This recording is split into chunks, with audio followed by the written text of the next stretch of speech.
Le corps, il ment jamais, donc les émotions ne mentent pas. Le mental peut mentir et s'inventer quelque chose. Le corps, s'il a une angoisse, c'est que c'est pas un bug. On se dit toujours, punaise, si j'angoisse, c'est un bug. Pourquoi j'angoisse? Il n'y a pas de raison d'angoisser. Je sais très bien que ces gens-là ne vont pas me faire du mal. Pourtant, j'ai une angoisse, j'ai une phobie, je suis stressé.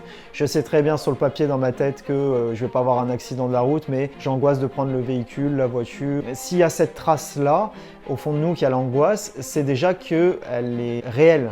C'est qu'il y a une part de nous qui, quand on est dans cette situation-là, ça éveille une peur. En vrai, souvent, c'est pas la peur du véhicule, surtout si c'est quelqu'un qui n'a pas eu d'accident. C'est pas la peur de parler en public, surtout si c'est quelqu'un qui finalement ne s'est jamais retrouvé humilié en public. Mais ça va toucher à une symbolique en fait. Et cette symbolique, visiblement, donc si c'est par exemple la symbolique où il y a du monde et qu'on a peur de parler en public, c'est souvent le regard extérieur. J'ai peur d'être humilié, j'ai peur d'être moqué, j'ai peur d'être rejeté. Peut-être que c'est quelque chose qu'on a quand même vécu, mais on se dit, moi maintenant je suis adulte, c'est bon, je suis ok. Oui, mais toute la mémoire est engrammée là-dedans. Donc vous, bien sûr, votre mental consciemment, il vit rien, mais dans l'énergie, dans l'intériorité, c'est actif en fait. Donc au moment-là, ça vous demande d'aller, dans tous les cas, travailler sur cette symbolique-là. Et c'est un point d'évolution important pour vous, puisque l'angoisse vous dit, je t'ai packagé toutes tes peurs ici, si tu les dépasses, tu vas pouvoir vraiment être plus heureux. Parce qu'une angoisse, elle est là pour vous dire quel est le sujet brûlant à aller travailler, à dépasser pour que vous ayez du bonheur dans votre vie.